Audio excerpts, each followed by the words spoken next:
Shalom, selamat pagi, selamat sore buat Bapak Ibu yang ada di Indonesia. Hari ini hari Jumat ya. Kita sudah di bulan Desember. Bentar lagi minggu depan sudah Christmas. 2 minggu lagi New Year's. Nah, kita akan masuk ke tahun 2026. Bapak Ibu, ngomong-ngomong soal tahun baru ya, setiap kali kita memasuki tahun yang baru, banyak orang mulai membuat resolusi baru. Nah, resolusi tentang apa? Keuangan mungkin yang lebih baik, kesehatan mungkin yang lebih baik, ya. Mungkin juga mau karir, buat anak-anak yang sekolah mungkin edukasinya biar lebih nilainya lebih baik, target-target apalah yang pribadi gitu ya.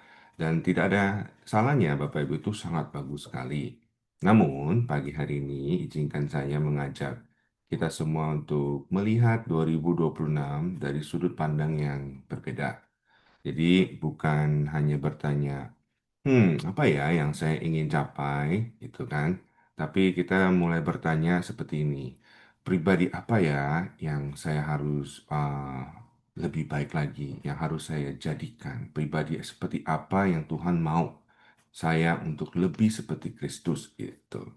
Karena sesungguhnya Tuhan lebih tertarik, Bapak Ibu ya, untuk membentuk karakter kita daripada sekedar memenuhi keinginan-keinginan kita. Apalagi keinginan-keinginan materi gitu. Karakter menentukan arah hidup, Bapak Ibu ya, penting sekali. Pastor Yongki sering ngomong, talenta ya bisa bawa kita naik, tapi karakter yang menentukan kemana kita akan pergi dan seberapa lama kita bisa bertahan, ya. Karakter bisa bawa naik, tapi the matter of kita bisa stay on the top, itu karakter. Gitu. Tanpa karakter, kesuksesan bisa membawa kita kepada kejatuhan. Mungkin Bapak Ibu, kita semua bisa sukses, banyak duit, tapi kalau nggak bisa maintain, wah itu bahaya. Jatuhnya itu free fall dan sakit sekali. Ya, saudara yang dikasih Tuhan, Bapak Ibu, ya di gereja kita, kan sudah diulang-ulang ya, bulan Desember ini kita punya subtema, yaitu menjadi berkat, be a blessing. Nah, seringkali kita berpikir bahwa untuk menjadi berkat, kita harus banyak uang, baru bisa memberi, kan? Mesti punya jabatan, punya koneksi, punya kemampuan yang luar biasa, punya gift, bisa nyanyi, bisa main gitar, harus pinter, masih harus muda, masih kuat, nah, mesti ganteng lah, mesti cantik lah, gitu kan? Nah, kalau sebagai influencer, saya harus punya follower yang banyak dulu, baru bisa jadi blessing, gitu. Nah, namun, Alkitab menunjukkan satu kebenaran pentingnya, Allah lebih sering, ya, dan lebih suka memakai karakter kita daripada kapasitas atau dengan apa yang kita miliki secara materi.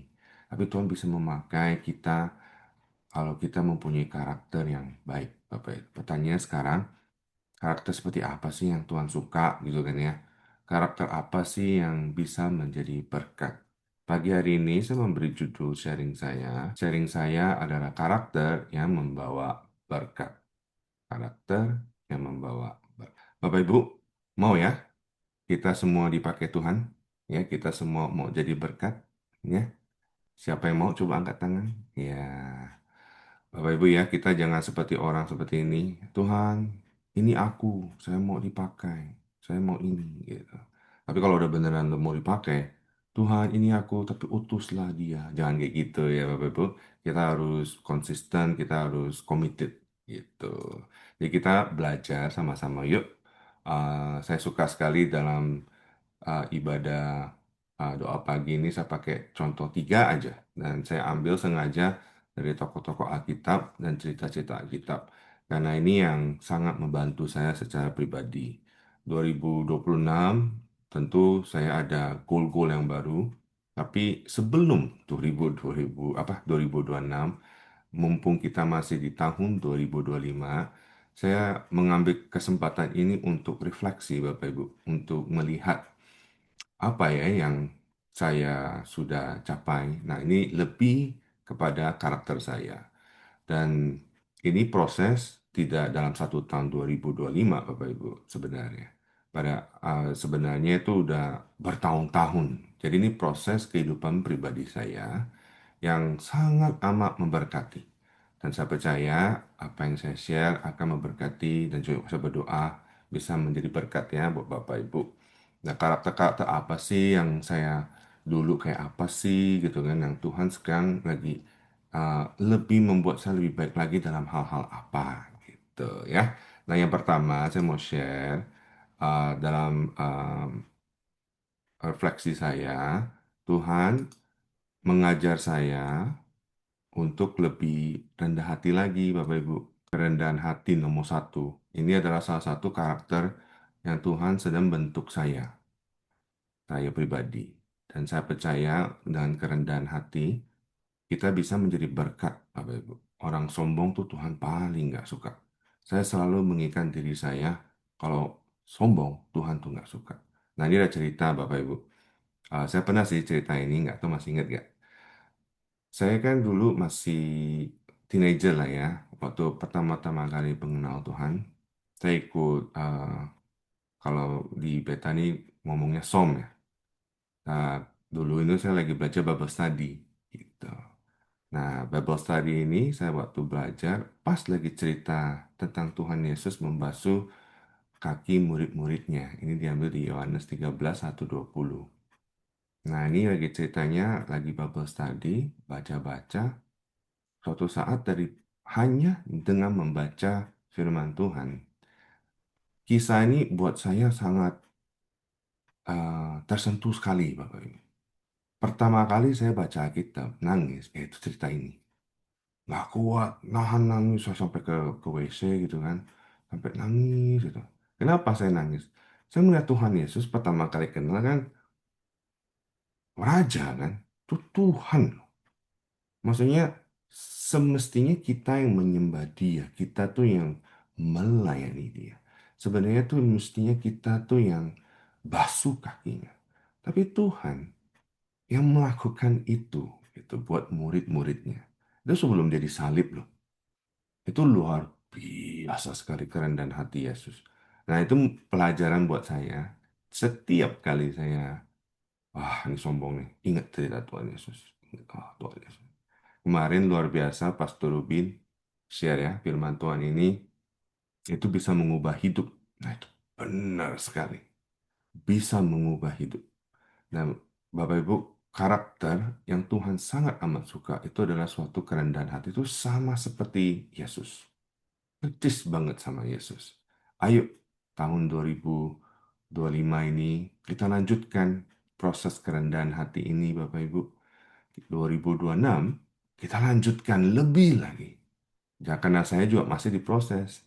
Saya kan masih hidup kan. Jadi tugas saya belum selesai. Saya harus tetap uh, menjadi lebih baik lagi dan lebih baik lagi seperti Yesus. Ya, Bapak Ibu. Jadi yang pertama, karakter yang saya sangat diberkati dan saya lagi diproses itu ada kerendahan hati. Dan banyak lagi cita-cita yang lain-lain ya. Tapi ini satu aja saya mau share karena ini yang sangat lebih spesial buat saya ya. Nah, orang yang rendah hati mudah dipakai Tuhan, Bapak Ibu. Sangat amat mudah. Dan bisa menjadi berkat buat orang lain. Amin. Ya, Bapak Ibu mau jadi berkat kan buat orang lain di tahun 2025? Ayo kita belajar rendah hati. Jadi kalau kita ingat-ingat, kalau misalnya ada masalah ini dan itu sama orang si itu, sama si ini, udahlah. Ayo kita rendah hati. Kalau misalnya Bapak, Ibu, atau saya sudah mencapai apa, oh dapat berkat ini, ayo rendah hati, gak boleh sombong, gak boleh pamer. Ingat, Tuhan Yesus loh, Tuhan Yesus sampai bisa kasih contoh teladan yang baik, membasuh kaki murid-muridnya. Pastor Arman juga pernah share tentang parenting, dan saya sangat ingat itu tuh, ingat banget. Ternyata diajarkan bahwa seorang papa waktu memberkati anaknya itu juga posisinya kayak gitu, berlutut memberkati. Wah, itu luar biasa sekali. Oke, oke, Bapak Ibu, kita lanjut ya. Yang pertama, kerendahan hati. Yang kedua apa Bapak Ibu yang saya lagi di tren sama Tuhan dalam 2025 ini adalah untuk mengampuni, untuk mempunyai kasih yang lebih lebih lagi. Saya waktu doa sharing di doa pagi kan saya pernah share tentang pengampunan dan cerita ini juga spesial banget. Anggaplah ya pagi hari ini kayak summarize di tahun 2025 apa yang saya pernah share. Ini saya revisit lagi ya, kembali lagi apa yang saya share. Bapak Ibu, pengampunan ini juga salah satu yang saya belajar terus-menerus Bapak Ibu. Saya juga orang yang terluka. Saya bukan orang yang hidupnya nggak ada masalah, Bapak Ibu. Saya juga banyak masalah. Kalau ngelihat masa lalu saya gitu ya, saya juga termasuk anak yang terlantar, terlantar, kayak dilupakan gitu. Jadi kan Bapak Ibu kalau masih ingat, saya pernah share, saya kan termasuk saya bukan termasuk saya dari broken family. Saya ditinggalkan papa saya. Jadi sosok papa ini nggak ada. Dan luka ini sangat mendalam dan bawa sampai saat-saat saya teenager gitu kan. Nah, saya nggak sadar, ternyata saya tuh simpan dendam ke papa saya. Dan itu ngefek. Ngefek sampai saya tuh kalau misalnya eh, di nggak diajak kemana-mana, misalnya sama temen, wah sakit. Karena kenapa? Itu ada luka tertinggal saya di situ tuh muncul. Misalnya sama sanak keluarga, mereka mau ngapain, saya nggak diajak. Aduh, sekolah pun misalnya, main basket, kan biasa kan pilih-pilih tuh pemain-pemain. Saya nggak dipilih, aduh, gitu. Itu nggak bagus Bapak Ibu. Itu ternyata dendam yang saya tetap pegang terus kan. Dan nggak pernah saya selesaikan. Sampai saya ikut pria sejati dan saya belajar itu untuk mengampuni dia. Walaupun saya nggak pernah ketemu dia sampai sekarang, tapi saya belajar untuk mengampuni. Nah, kisah Yusuf, Bapak Ibu, yang tadi saya share, itu kan luar biasa cerita pengampunan ini, Bapak Ibu ya. Kan udah pernah tahu lah ya cerita Yusuf ya. Dia dijual, mau dibunuh, lalu jadi budak, dan sama keluarganya loh. Udah itu jadi budak, eh, ditaruh ke penjara lagi kan sama Potifar. Udah di penjara, lalu dilupakan gitu kan. Kalau orang yang mau simpan dendam, Yusuf. Nah, long story short, kita tahu semua dia memilih untuk mengampuni Bapak Ibu. Dalam pengampunan, berkat mengalir Bapak Ibu ya. Dia menyelamatkan keluarganya, menyelamatkan bangsa Israel, dia menyelamatkan even bangsa Mesir dan bangsa-bangsa yang lain. Karena situ kan terjadi kelaparan yang luar biasa. Jadi berkat Bapak Ibu. Pengampunan membawa berkat. Jadi di tahun 2025 kita refleksi yuk. Aduh, saya masih sebel sama siapa ya? Sama tetangga saya mungkin, sama keluarga saya mungkin, sama teman-teman saya mungkin, apalah gitu kan. Ayo, capek lah Bapak Ibu kita bawa sampah terus menerus ya. Itu kan sampah, bau. Ayo kita buang. Udah buang itu, buang ke tong sampah. Minta kan hari ini hari Jumat ada pengambilan tong sampah di jalanan saya. Udah biarin diambil. Jangan ditaruh di lemari, di laci, jangan taruh di kloset. Karena kenapa? Ya masih kelihatan kan. Tapi dibuang ke sampah, udah diambil, udah nggak usah diinget-inget gitu. Kita beri pengampunan. Jadi kalau ada apa-apa, ayo kita mengampuni. 2 minggu lalu saya share ini, masih ingat nggak Bapak Ibu? Jangan diambil hati, tapi kasihlah hati. Sarangi. Kalau ada bapak ibu yang merasa disakiti, jangan diambil hati. Tapi apa? Ya kita kasih hati. Kasih apa? Pengampunan. Amin Bapak Ibu. Haleluya. Oke, jadi yang pertama tadi apa? Kita belajar untuk kerendahan hati. Yang kedua, kita belajar untuk lebih bisa mengampuni ya, mempunyai kasih. Oke, yang ketiga. Ini juga saya lagi belajar terus-menerus tentang kehidupan saya dan juga bersama keluarga. Tentang ketaatan, Bapak Ibu. Obedient. Nah, ini salah satu yang juga saya lagi uh, buat lebih baik lagi ya. Nah, ini cerita tentang Abraham, kejadian 12 1 sampai 4. Ini ceritanya waktu dia disuruh Tuhan untuk pergi ke tanah yang dijanjikan. Nih, saya bacakan ya. Tuhan berfirman kepada Abraham, pergi dari negerimu, dari sanak saudaramu, dari rumah bapamu, ke negeri yang akan kutunjukkan kepadamu. Dia nggak ngomong ke New York, dia nggak ngomong ke San Francisco, ke Indonesia, enggak. Tapi dia cuma ngomong ke negeri yang akan kutunjukkan. Jadi, tahulah ya ceritanya ya, dia pergi ke tempat yang sebenarnya dia nggak tahu mau kemana. Tapi dia taat, dia pergi, Bapak Ibu. Nah, lanjut firmannya, aku akan membuat engkau menjadi bangsa yang besar, memberkatimu, membuat namamu masyhur, dan engkau akan menjadi berkat. Wow, Bapak Ibu, keren banget. Dari apa? Ketaatan. Lalu pergilah Abram. Ngomong-ngomong soal ketaatan ya Bapak Ibu, ini kan sangat challenging sebenarnya. Apalagi Tuhan mau kita melakukan segala sesuatu yang kita tuh nggak bisa lihat ke depan. Tuhan kan itulah cara kerja Tuhan, misterius. Tapi luar biasanya, Tuhan nggak pernah meninggalkan kita, Bapak Ibu. Tuhan selalu mendampingi kita. Nah, saya kan sekarang lagi banyak pertanyaan juga, kan? Waktu ketemu dengan Pastor Nares, pertanyaan salah satunya juga, gimana ya tahu cara Tuhan mau kita ngapain ke depan gitu kan? Dan salah satu jawabannya, kenapa mesti tahu? Gitu. Jadi mengikat saya untuk ceritanya Abraham gitu. Yang penting taat aja. Yang penting jalan saja sama Tuhan.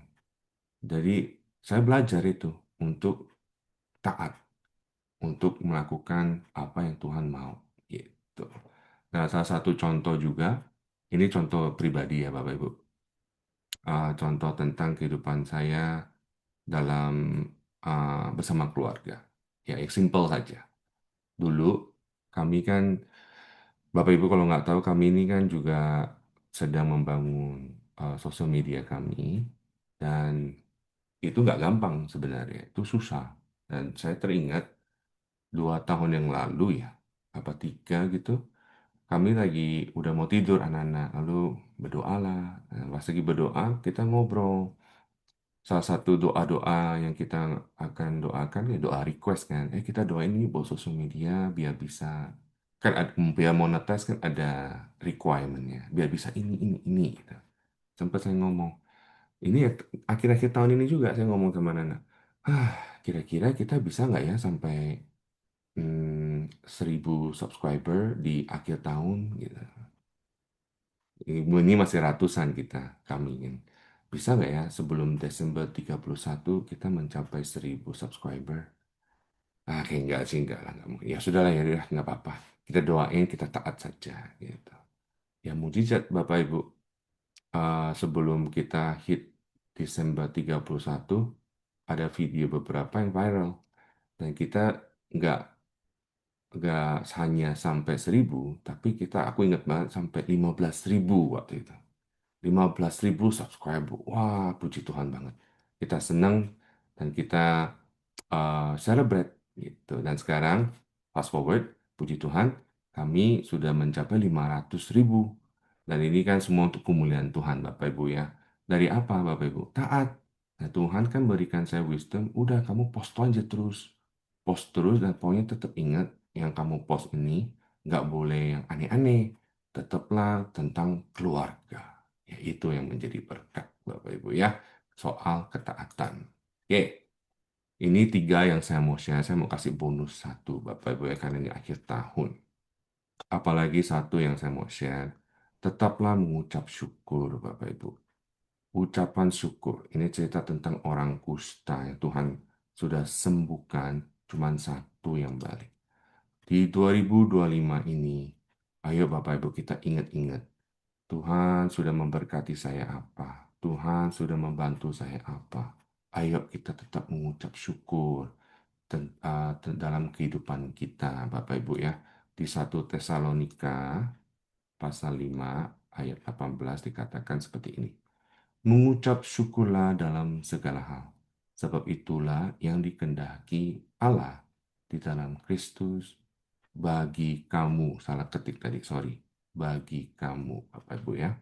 Ada lagu kan, All my life you have been faithful. All my life you have been so, so good. Ya kan? With every breath that I am able, I will sing of the goodness of God. Selalu mengucap syukur dalam kehidupan kita semua Bapak Ibu. Dalam ucapan syukur berkat turun Bapak Ibu ya.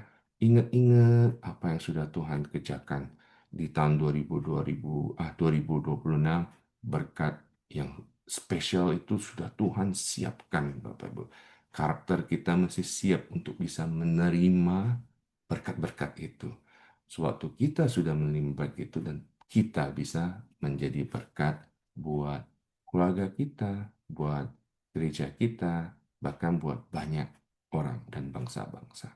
Saya sudah selesai di sini. Saya berdoa di tahun 2025 kita semua boleh belajar lebih lagi untuk rendah hati, mengampuni, taat, dan selalu mengucap syukur. Amin. Mari kita berdoa. Tuhan, kami ucap syukur untuk hari ini. Engkau sangat baik Tuhan buat kami di 2025. Tuhan, kami juga sangat excited untuk memasuki 2026.